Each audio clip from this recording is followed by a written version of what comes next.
Hello! Today we are going to be covering America in the 1920s. This era commonly referred to as the Roaring Twenties.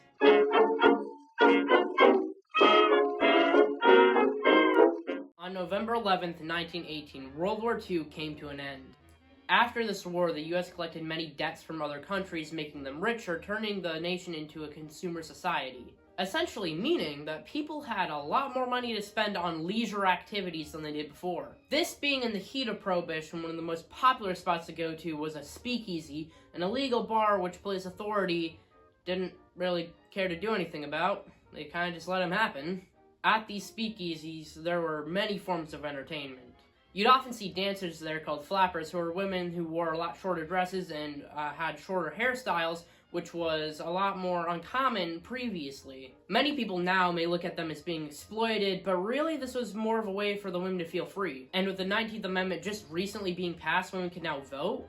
And really, life for women had been the best it had ever been up to that point. Jazz music was also becoming a lot more popular.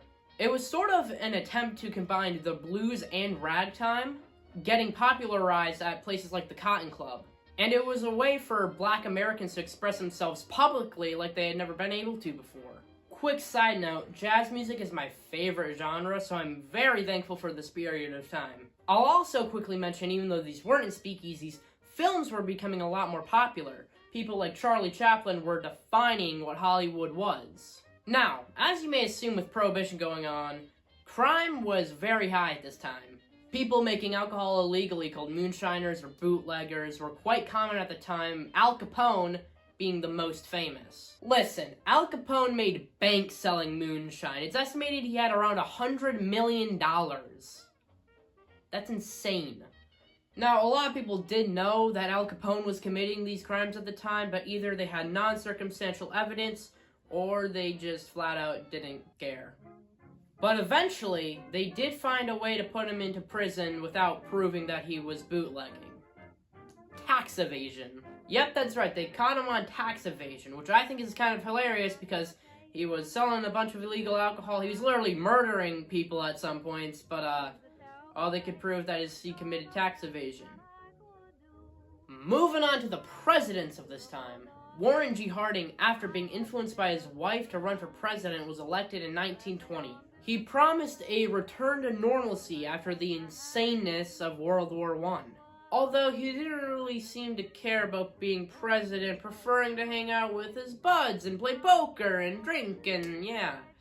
Harding in 1921 transferred oversight of oil reserves to his own Interior Department, rather than with the Navy after a push to do so from a man named Albert Fall. This became known as the Teapot Dome Scandal, and was widely regarded as the worst presidential scandal until Watergate. But his presidency was ended shortly when he died on August 2nd, 1923. His vice president, Calvin Coolidge, then took over as president, and Coolidge made strides as president compared to his predecessor. June 2nd, 1924, he signed the Indian Citizenship Act, which finally made Native Americans legally citizens. Later, the same year, he also signed the Anti-Heroin Act, which banned heroin and made it illegal. Keep in mind, before this, doctors would literally prescribe people heroin. He went on to be officially elected and serve another full term. But now, getting closer to the end of the decade, in 1928, Herbert Hoover was elected. But you know, that might have been a mistake, because Hoover went on to become what many consider one of the worst presidents we've had. Why? Well, in 1929, the Great Depression started during his presidency. On a day that would become known as Black Tuesday, the stock market completely crashed. This resulted because of many bank failures, and investors traded nearly 16 million shares. Now, obviously, none of that was Hoover's fault.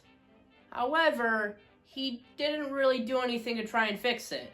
He thought, meh, it'll probably fix itself. He also thought that loaning money to people who couldn't work because of the lack of jobs was just a bad idea. But I'll leave that there, because most of the Great Depression was going on in the 30s, and this video is about the 20s. Why wasn't that interesting? If you enjoyed the video, please consider subscribing or leaving a like on the video. Goodbye for now!